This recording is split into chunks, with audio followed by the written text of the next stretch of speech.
ഓരോ പാട്ടിറങ്ങിക്കോളും മനുഷ്യനെ കൊതിപ്പിക്കാനായിട്ട്.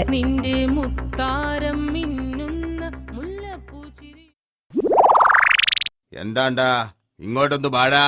അല്ല മൊയ്തൂക്ക, നിങ്ങക്ക് ബേക്കറി തുടങ്ങാൻ സ്കൂളിന്റെ മുമ്പിലേ കണ്ടുള്ളൂ. ഈ സ്കൂളാവുമ്പോ അന്നെ പോലെയുള്ള കൊതിയന്മാര് ഓരോന്നങ്ങനെ വാങ്ങി തിന്നോളൂ. ഞമ്മക്ക് നല്ല കച്ചവടവും കിട്ടും. മൊയ്തൂക്കാക്ക് അറിയോ, ഈ മുരുമുരുത്ത ജിലേബി കാണുമ്പോ കണ്ണില് വെള്ളം നിറയും. അതെന്താണ്ടാ ജിലേബി കണ്ണുപോയാ? അതല്ലിക്ക, വാങ്ങി തിന്നാൻ കയ്യില് കാശില്ല എന്ന് ആലോചിച്ചിട്ടാ. നീ അച്ഛനോട് പറഞ്ഞ് കായ് വാങ്ങടാ. നല്ല ആളാ. അല്ലിക്ക, ഇപ്പൊ കിലോക്ക് എന്താ വില? 160 ഉറുപ്യ. എന്റെ ദൈവമേ, നല്ല സാധനാവുമ്പോ വിലയും കൂടൂ.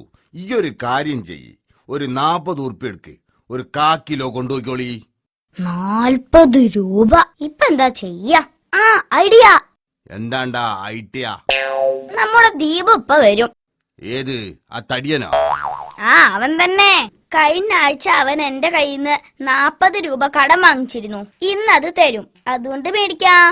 അതാ ആ പഹയം വരുന്നു. ഹാവൂ ദീപു, ആ 40 രൂപ ഇല്ലേ, അതിങ്ങെടുക്ക്. എന്ത് രൂപ? എവിടുത്തെ രൂപ? എനിക്കൊന്നും അറിയില്ല. ചതിയാ, എടുക്കടാ രൂപ. നിനക്ക് തരുന്ന പ്രശ്നമില്ല, നീ എന്ത് ചെയ്യും? അത് പോട്ടെ. നിനക്ക് കണക്കിന്റെ ക്യൂസ് മത്സരത്തില് 1ാം സ്ഥാനം കിട്ടിയല്ലേ? നിന്നെ സമ്മതിക്കണേ, എന്താ ഒരു കഴിവ്. താങ്കു. പക്ഷെ ഞാനൊരു കണക്ക് ചോദിച്ചാ നീ പറയില്ലെന്ന് ഉറപ്പാ. ചോദിക്കടാ. 27ഉം 13ഉം കൂട്ടിയാൽ എത്രയാ? സിമ്പിൾ, 40.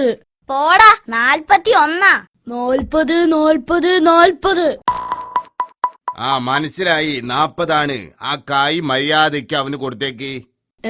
ഞാൻ അത് പിന്നെ 40 എന്ന് പറഞ്ഞത് എല്ലാവരും കേട്ടതാ. കൊടുക്കടാ കാശ്.